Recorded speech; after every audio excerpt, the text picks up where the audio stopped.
夫君出征3年，凯旋归来时，身边多了个亲王美人。他说此女对他有救命之恩，想接他入府。我大手一挥，没问题。小妾44号，拿好你的号码牌，排队。沈慈嘴角一抽，44号。我笑得慈祥，是啊，这3年我一个人太无聊了，就替你纳了43个，大家相亲相爱，热闹得很呢。来啊，姐姐们，带新妹妹下去休息。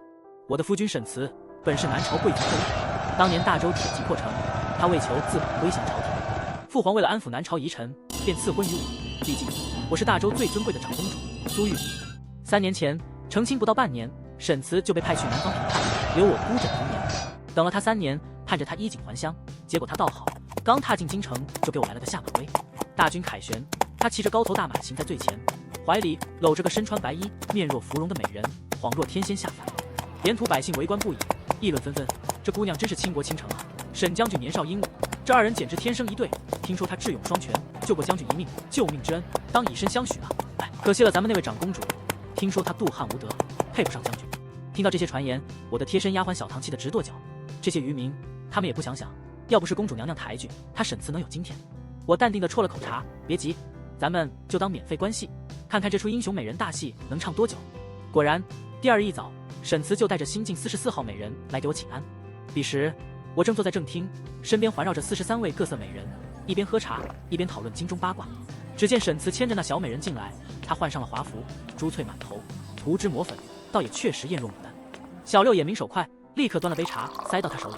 来，44妹妹，快给主母敬茶。小44眼眶一红，怯生生地看向沈慈，什么意思？我还没开口，她怎么就楚楚可怜了？我好心提醒，不愿意敬就算了，将军把她安排在外宅，当个外室养着吧。小44眼泪啪嗒啪嗒的掉，将军，你答应过我的，一生一世一双人。沈慈深情款款，楚瑶，我答应你的事，绝不会食言。小八忍不住冷笑，将军，您的正妻还在堂上呢，您这般深情款款，不知情的还以为咱们主母才是小妾呢。小九凉凉道，姐姐有所不知，那怡红院的姑娘们也常对恩客海誓山盟，可天亮了就不作数了。小12更是补刀，44妹妹不愿意敬茶，怕是舍不得别的恩客吧。小六做惊讶状，哎呀，44姑娘看着端庄，没想到竟来自那等地方。小九慢悠悠的补充，听说44姑娘在南方军营里日日抛头露面，比青楼女子还……话还没说完，小44的脸已经青白交替。沈慈更是怒了，放肆，都给我闭嘴！我轻轻一抬手，厅堂瞬间安静。到底怎么个安排？将军给句话吧。我淡定的笑，若要进府，就得敬茶；若是不愿，那便另做安排。沈慈脸色难看，最终转向小44，楚瑶，就委屈你一下吧。小44泫然欲泣，跪地递茶，姐姐，请用茶。我接过茶碗，微微一笑，直接倒在地上。小44脸色煞白，哽咽道：“姐姐。”沈慈再度怒吼：“苏玉离，你欺人太甚！”我仍旧优雅微笑，这茶都凉了，夫君不会要我喝凉茶吧？小18，换杯热的。小18效率极高，立刻又奉上一杯热茶。小44脸色复杂，又望向沈慈。沈慈别过头，沉默不语。小44无奈，只能端着茶再度跪地：“姐姐，请喝茶。”这次我端起茶碗，浅浅抿了一口。44妹妹，从今以后你便是沈府的一员了。我笑盈盈地说：“来来来，认识一下你的43位姐姐。”我正要逐一介绍，44号已经跪得头晕眼花。沈慈无奈扶额：“行了行了，改日再介绍吧。楚瑶身体不好，先让她下去休息吧。”我优雅的点头，夫君说什么就是什么。小44先下去歇着吧，明早请安时我们再慢慢认识。沈慈的脸黑得能滴出沫，他一言不发的抱起小44，转身就走。望着他们的背影，身旁的小唐气得跺脚，不成体统。没事，我嘴角一勾，轻描淡写道：“他还能翻出我的手掌心不成？”老实说，我是真没想到，这小44脾气还挺大。第2天一早，丫鬟来报，44姑娘昨日染了风寒，卧病在床，不能来请安了。行吧，那就明日再来。我摆摆手，继续与43位美人妹妹推杯换盏，人生得意须尽欢。第3天，小44依旧病着；第4天，小44还是病着。她虽然病着，可却没耽误沈慈日日夜夜守在她屋里，这就有点意思了。新来的妹妹总是病着，这像什么话？难道是在暗示我这个主母对她关心不够，失职了，不能坐视不理？我立即吩咐小5和小7带几个身手利落的妹妹去探望探望。生病了，那当然得治啊。1个时辰后，小5和小7回来了。小5嘴快，噼里啪啦讲起了他们的所见所闻。我们过去的时候，小44披着一件薄薄的小衣，长发如墨，虚弱的跟风一吹就倒似的。小7懂点医理，上去就给他诊脉，然后一本正经的得出结论：这个小蹄子屁事没有，装的。尽管如此，小7还是皱着眉，摆出忧心忡忡的样子。妹妹这病怕是多年顽疾，深入骨髓，实在棘手。不过姐姐这里有一副特效药，喝上个几年，总会好起来的。说完，他当场开了父皇莲养生汤，命人去抓药，现煎现熬，熬得黑漆漆，药渣漂浮，土味熏天。小44连连摆手，柔柔弱弱的推辞，可哪是他能做主的？几个妹妹合力，一个按手，一个按腿，一个按头，还有一个掰嘴，愣是给他灌了下去。当场，小44喝得眼泪汪汪，生无可恋。临走前，小5还不忘补刀：“妹妹好生休养，5时我们再来喂药。”听完他们的描述，我笑得前仰后合。果然，药到病除。第二天早晨，小44就乖乖来请安了。她穿着素白锦缎长裙，发髻简洁，鬓角珠钗摇曳，温婉可人。姐姐，我之前身子不适，没能来请安，还请见谅。她若柳扶风般的行礼。我温柔一笑，没事，妹妹可千万不要勉强。若是没好利索，回去再喝几副药。小44脸色骤变，惊恐道：“好了，我真的好了。”好就好。我点点头。上次你还没认全的姐妹，今天再介绍一遍。说罢，我从小2开始，逐一介绍到小43。等介绍完，我口干舌燥，肚子都咕咕叫了。至于小44，他饿不饿就不关我的事了。行了，今天就到这里吧。小44，明天记得继续来请安。小44眼眶微红，期期爱爱的：“姐姐，我不叫44，我叫林楚瑶。”我漫不经心的挥手，叫什么都行，反正我记不住。果不其然，小44一回去就跟沈慈告状了。当天傍晚，沈慈气势汹汹地找上门，张口就要遣散后宅众人。怎么能行呢？我理直气壮，这些妹妹都是好人家的女儿，媒妁之言，明媒正娶，我也喝了人家茶的，哪能说休就休，传出去岂不显得我妒妇心肠？沈慈怒目圆睁，这是我的家，难道我做不得主？我眨眨眼，笑意盈盈：“夫君，朝堂是你们男人的天下，而这后宅是女人的战场，轮得到你做主？”沈慈气红了脸，咬牙切齿：“那我休了你！”我慢条斯理的抬眸：“夫君可以试试。”他狠狠甩袖，拂袖而去。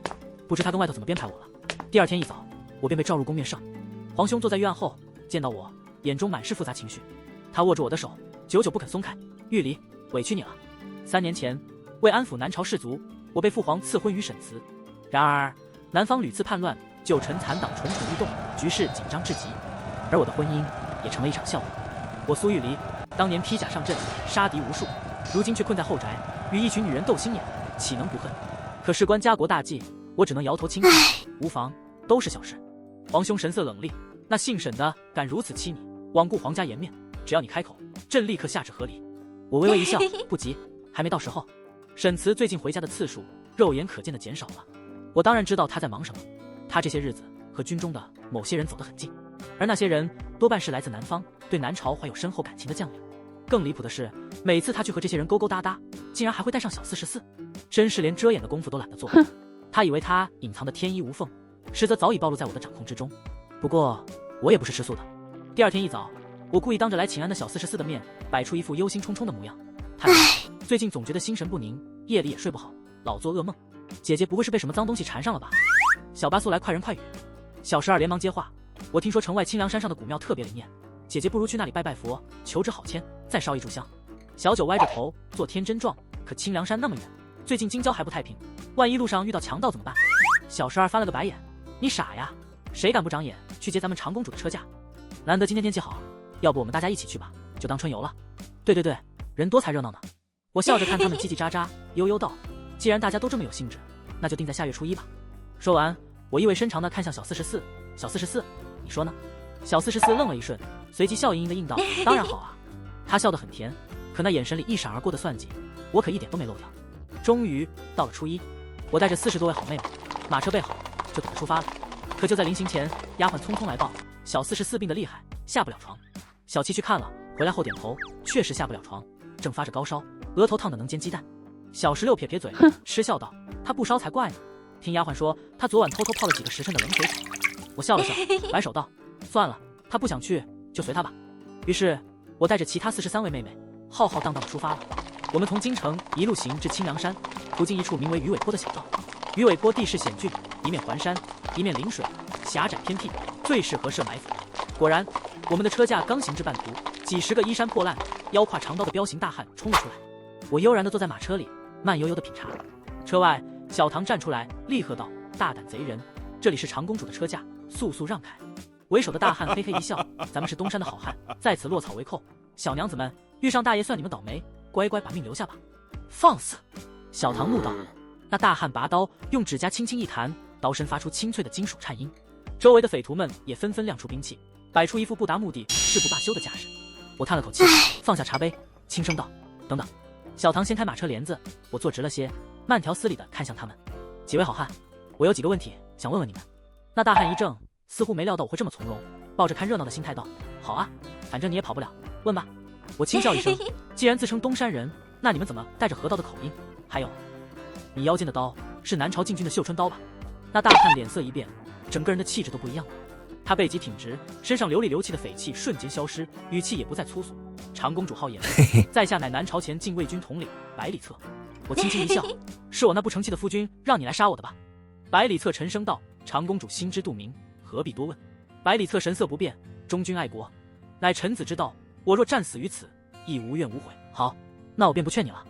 我轻笑道：“我该问的问完了，你们可以动手了。”说完，他长刀一震，绽出点点寒光，脚下发力，刀光如劈炼般朝我劈来。然而，就在刀锋即将触及我的一瞬，一杆红缨枪横空拦截，挡住了这一击。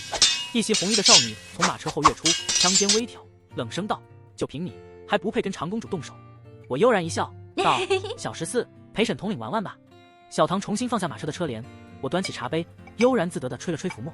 车外的动静不小，但我压根不担心，毕竟结果早已注定。小14原名江月柔，是蜀中神枪江炼的掌上明珠，自幼得其真传。当年江家被卷入三皇子的谋逆案，全族遭难，我只来得及救下她一个。像小14这样的姑娘，我这43个妹妹里还有不少，有的父兄战死沙场，有的卷入江湖恩怨，还有的则是忠臣遗孤，被人陷害满门抄斩。我收留他们，并不只是出于怜悯，而是因为他们值得。车内茶香袅袅，小唐殷勤地替我摇着扇子，时不时瞥一眼窗外。待尘埃落定，我才慢悠悠地掀开车帘，走下马车。那些自称劫匪的乌合之众早已倒了一地，被我妹妹们收拾得妥妥帖帖。百里策更是狼狈地趴在地上，喉咙上抵着小14的枪尖，留他一条命。我淡淡地说。小14点头，顺脚在他背上碾了一下，收起长枪。百里策喘着粗气，见到我，死死咬牙，恨声道：“你早就知道，你布下陷阱，就等着我。对付你们这群乌合之众，还需要设陷阱。”我俯身直视他的双眼，慢悠悠地道：“百统领怕是不知道，当年率3000精骑奔袭西楚都城，斩杀2万护城军，屠尽皇室，坑杀上万文武官员的，不是我的皇兄，而是我苏玉离。”我清晰地看见恐惧从百里策的瞳孔深处升起，犹如乌云遮天蔽日。我笑了，久违的大笑起来。我本来还想顺手把你们南朝也收拾了，可惜杀到一半，父皇心软了。他说我一个女孩子，杀孽太重，会祸及子孙。我仰头看天，似乎又回到了那一日，父皇夺我兵权，赐婚沈慈时的场景。父皇啊父皇，我本就不打算结婚生子，又何来子孙可祸？我挥挥手，吩咐妹妹们把百里策捆了，塞进马车。接下来按照原计划，我们启程前往清凉山踏青烧香。清凉山地处偏僻，人烟稀少，风景却是极好的。我们玩得尽兴，索性多留了几日。月初出的门，等我们返程时已是月中。马车尚未抵达公主府，远远的我便瞧见府门上挂着白纱。马车停在门口，府里哭声震天。我扫视一圈，只见沈慈与小44一身白衣，如同丧偶的夫妻，在门前与宾客寒暄。我跳下马车，故作天真的眨眨眼：“咦，谁死了？”小唐扯了扯我的袖子，语气诚恳：“怕不是您吧，长公主？”我无奈地叹了口气，果然不再加几天就要被人安排后事。几个妹妹行动迅速，小14去安置马车，小8进宫禀报，小6向宾客解释，小5则带人拆白纱。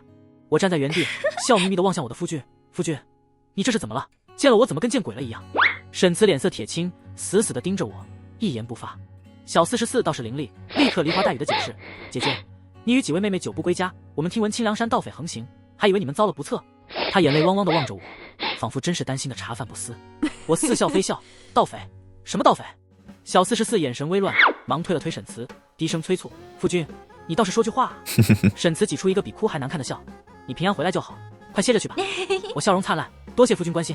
对了，小44，我给你带了礼物。”我一挥手，小15和小16扛着一只沉甸甸的木箱子，丢在小44脚边：“这是我特意为你求来的佛经，每日抄一遍，祈求佛祖保佑。”小44一脸懵逼：“这也行了，快去抄吧。小8，每天记得检查。”小8比了个 OK 的手势：“放心，绝对忘不了。”为了庆祝我这条小命顽强存活，我决定搞一场轰轰烈烈的赏花宴，顺便让整个京城的夫人贵女们见识见识什么叫做排场。小18被我派出去送请帖，范围之广，力度之大，连军中将领和朝堂大臣家的夫人们都没能幸免，尤其是沈慈那几个至交好友的家眷，统统被我一网打尽。宴会的准备工作交给了小4，他不负众望，把一切安排得妥妥当当。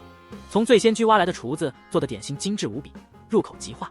重金请来的异域舞姬，个个身段妖娆，舞跳的风情万种。就连庭院也被装饰的金碧辉煌，低调奢华有内涵，完全衬得起我这尊贵的身份。当然，在监督宴会筹备的同时，我也没忘了关心小44的心灵建设进度。据小八回报，小44最初抄佛经抄的那叫一个百般不情愿，直到他听说如果抄不完，就得被我送去清凉山青灯古佛香板，他瞬间就开了窍，抄的那叫一个风生水起，甚至到了吃饭都舍不得放品的地步。很快，赏花宴如期而至，京城的贵夫人小姐们悉数到场，谁都不敢驳我的面子，沈慈也相当识趣，早早躲得远远的，不在这群贵妇堆里碍眼。宴会按照计划进行得极其顺利，大家赏了花，吟了诗，吃了点心，看了歌舞，顺便再唠点八卦。就在众人都吃饱喝足，准备打道回府之际，突如其来的一声惊呼，瞬间让整个宴会场面活跃了起来。小27哭哭啼啼地跑过来，声音凄厉的仿佛家里被人端了锅。夫人，出大事了，你快去看看吧。小44他竟然在花园里私会男人，我一副震惊的要晕倒的模样。什么？在我的眼皮子底下竟然有人敢搞这种惊天地泣鬼神的勾当。小27连连点头，夫人您快随我来。众位夫人小姐们瞬间来了精神，自觉跟着一同围观。毕竟这种突发事件可是千载难逢的免费大戏，岂能错过。来到花园，一众丫鬟正围成一个圈，圈子中央的小44梨花带雨，头发凌乱，衣衫不整，一副我好冤的表情。这到底是怎么回事？我皱眉，语气沉痛，都别急，慢慢说。小九立刻跳出来抢答，夫人，我们亲眼所见，小44在这里和男人举止不端，当场就被我们带住了。小44脸色通红，急得快哭出来了。我没有，我真的没有，他们胡说，他们故意诬陷我。我一脸真诚地看着他，心里乐开了花，毕竟这一切都是我一手策划的。然而在场的诸位夫人贵女们可不会轻易相信他。小12冷笑一声，这事儿可不能随便乱说，我们将军大人可不能背上这顶绿油油的帽子。我故作为难，小44素来端庄贤淑，与将军情深意重，怎会做出如此失德之事？此中可是有什么误会？小17嗤笑，误会？我们几个可都看见他跟那男人卿卿我我了。夫人若是不信，就把那男人抓来当面对质。话音刚落，小14大喊，夫人，那男人抓到了。2个家丁压着一个身影走了过来，在他腿后狠狠一踢，直接跪倒在地。众人定睛一看，全场一片死寂。我故作惊讶地捂住嘴巴，哎呀，怎么是个和尚？此人不是别人，正是百里策。只是他此刻剃了光头，一身僧袍，嘴巴还被布条绑着，连喊冤的机会都没有。小44脸色煞白，一看就是认得他的。小九冷哼，我说小44最近怎么抄佛经抄得如此轻快，原来是动了凡心。小14适时地递上一张字条，夫人，这字条是从这和尚身上搜出来的，上面写着小44的亲笔留言，约他今晚花园见面。小12跳眉，人证物证俱在，看他还能怎么狡辩。小44慌乱地接过字条，一看顿时傻眼，上面的字迹娟秀整齐，和他的字体如出一辙。当然一样了，这可是小28特意研究了好几天，精心临摹出来的。小44看看百里策，又看看我，猛地跪倒在地。夫人，我对天发誓，我根本没写这张字条，也不认识这个和尚，如有半句假话，让我不得好死。夫人，求您相信我啊。他还想再说什么，然而小14和小8默契的一左一右架住他，堵住嘴，利索的拖到了一边。宴会圆满落幕，而我的大戏才刚刚开始。我转头看着身边的众多名门贵女，苦笑着说道，家门不幸，真是让诸位见笑了。大家纷纷安慰我，老将军的夫人平生最看不惯妩媚招摇的妾室，直接道，大长公主休要自责，这样下贱的女子直接扔出去沉塘便是。我巧妙地扫过几位与沈慈有些交情的朝中大臣和军中将领的夫人们，淡淡地问，钱夫人，您觉得该怎么办呢？钱夫人一愣，随即讪讪地说道，这毕竟是长公主家的家事，还是等沈将军来定夺吧。我微微一笑，何必再等将军，这等家丑得要快刀斩乱麻，就是直接打死得了。我让他们七嘴八舌地讨论，目光在那几位女眷之间游移。我心里明白，里面肯定有些人认识小44和百里策，知道他们的真实身份，可是没人愿意为他们开口求情。毕竟大家心知肚明，这些所谓的贵女不过是一群蝇营狗苟的小人罢了。我耐心等待，不久后沈慈便匆匆赶来。夫君，我赶紧迎上去，做出一副渲然欲泣的模样。小44偷窥外男，人赃并获，还请夫君定夺。沈慈的脸色铁青，他看着地上被捆住的、嘴巴被堵住的小44和百里策，又瞟了周围义愤填膺的贵妇们，愣了半天，竟然什么话都没说。老将军的夫人一脸正色，沈将军，为了保全沈家的清誉，速速处置这两人吧。沈慈苦笑，这其中恐怕有什么误会吧。徐太傅夫人冷冷地嘲讽道，人证物证俱在，哪来的误会？难不成沈将军舍不得他？校尉的妹子悠悠地道，也不知道这女人有何等手段，竟能让沈将军的魂魄和骨气全都勾走了，不然怎么会忍得住这样的羞辱？看他娇娇柔柔的，真是没想到会做出如此乱事。不知沈将军平日里怎么教的？或许是沈将军力不从心呢。这些贵女们最讨厌的就是宠妾灭妻，如今看到沈慈不愿处置这名偷回外男的小妾，个个都恨得咬牙切齿，犹如炸毛的母鸡一般叽叽喳喳，话语中充满了愤怒与嘲讽。虽然我自认嘴巴很利索，但和这些人比起来，还是显得有些逊色。他们的话如刀如枪，没直接骂沈慈，却通过拐弯抹角的方式，把沈慈骂得体无完肤，脸色涨红，怒火中烧。我看准时机开口：夫君，若你实在不忍心处置他们，不如送他们去大理寺，请官府处置如何？沈慈一愣，心中明了，无论如何都不能将这两人送去大理寺。就拿百里策这个南朝旧臣来说，一旦送进大理寺，牵连的事情可就大了。沈慈看着被堵嘴泪流满面的小44，又看了看和尚打扮面如死灰的百里策，狠狠咬了咬牙，像是下了什么决心。来人，把这和尚乱棍打死，至于这个女人，掌嘴50，关入柴房，明日我亲自发落。小44听到这话，奋力挣扎，呜呜直叫。百里策倒是面不改色，任由2个家丁拖走。小8和小14一左一右架住小44，小唐飞快地挽起袖子，噼里啪啦一阵打，几个巴掌下去，小44那张原本白嫩的脸蛋被打得鲜红肿起，肿得高高的。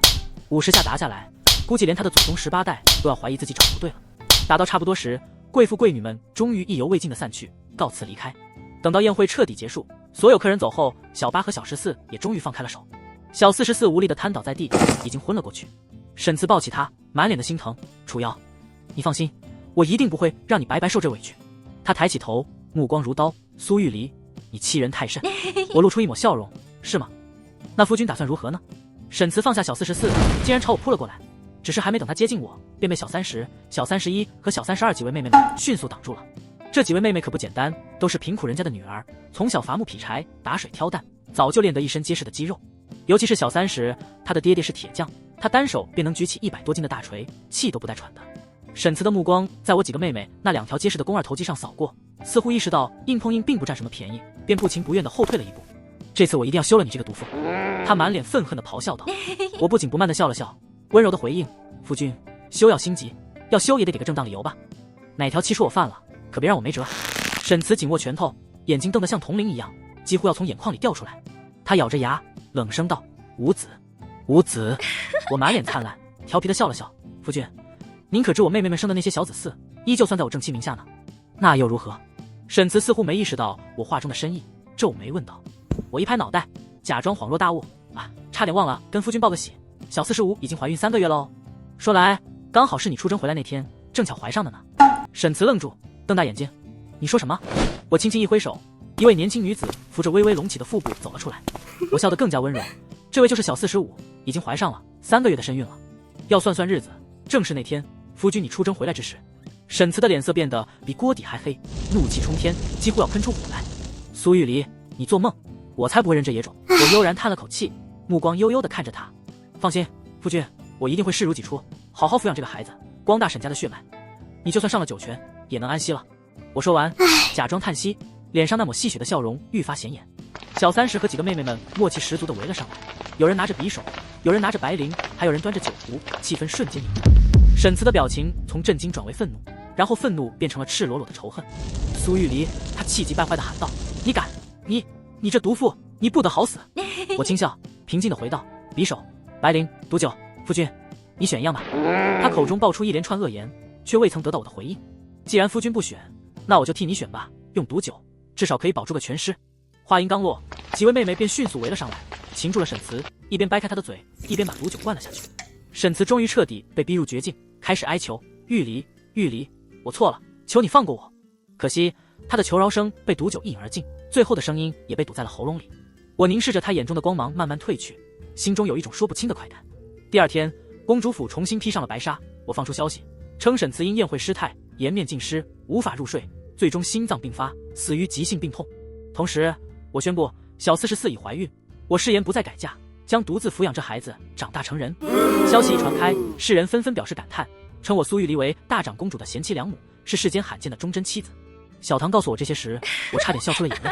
办完沈慈的葬礼，我终于去看望了被关在柴房里的小44。自从宴会事件后，他一直被囚禁，完全不知外界发生了什么，甚至不知道沈慈已经死了。他见我进来，顿时大声喊道：沈郎在哪儿？我要见沈郎，沈郎，快来救我！我冷冷的回应：沈慈已经死了。他显然不信，你骗人，沈郎一定会来救我，快放我出去，不然沈郎一定不会放过你。我叹了口气，百里楚瑶，直到现在你还以为自己能依赖沈慈翻盘吗？他听到我喊出他的真名，愣住了。你知道了。我笑着说道，百里楚瑶，你是南朝末代皇帝的小女儿，当年聪慧非凡，人称才女。南朝灭国时，百里家满门抄斩，只有你侥幸逃过一劫。我猜你当初投向沈慈，是想借他之力推翻大周，为你复国吧？百里楚瑶不再言语，愣愣地望着我，眼中复杂的情绪一闪而过。我淡淡地看着他，语气中带着几分讽刺。百里楚瑶，你难道不看看沈慈那废物，连一支几千人的军队都管不好，竟然指望他撼动我大周的江山？就凭那些南朝遗民，几个无所事事的文臣武将，你自己瞧瞧，当年南朝都城被灭，百里家族几乎被全歼，那些忠心耿耿的文官们连一句话都没敢说，你真指望他们提着脑袋帮你反抗？我冷笑一声，百里楚瑶，若你真心想复国，那就放下一切，去爬我皇兄的龙床，或许还有一丝希望。他愣住，眼中闪过一丝懊悔和不甘，然后他低声道，我与沈郎自南朝时便是青梅竹马，彼此相爱。我不屑地哼了一声，就为了这点女情长，你就绑着自己与一个废物一生一世，天天做着复国的春秋大梦。忽然他扑通一声跪倒在地，嚎啕大哭，情绪失控。不许你说沈郎是废物，沈郎是好人，他对我很好，他只是太善良了，不像你这毒妇懂得阴险算计。我冷笑，语气满是鄙夷，你算什么东西，也敢和我苏玉离相提并论，真是自不量力。他歇斯底里的大喊，苏玉离，你回来，你打算怎么处置我？我回头，眼中毫无感情，俯视着他，语气平静却带着深深的威胁。我没兴趣搞你，百里楚瑶，你若真想死，大可以自己了断。我微微一笑，嘴角弯起一丝冷意，或者你可以像个可怜的虫子一样，在我手心里苟延残喘，活得比死还难。他终于没有勇气，倒是那些曾经与沈慈亲近的文臣武将，在我热情的劝说下，纷纷选择了赴死。大周的朝堂容不得这等蝇营狗苟之辈。小45的孩子顺利出生了，是个男孩，我为他取名沈星，寄托着我对大周未来的期许。沈星的亲生父亲是一位英勇殉国的大周将士，我希望他继承父亲的意志，将来能为大周立下赫赫战功。南朝的叛乱也平息了，起义的火种已经熄灭，那些试图捣乱的人的希望也随着百里楚瑶与沈慈的覆灭而化为乌有。而我与我的姐妹们过得无比潇洒自在，走遍了大周的江山，畅游山水，饮酒作乐，过得自由快活，每一天都像是在过节。哦，对了，我的妹妹们还在不断增加，现在已经是205号了。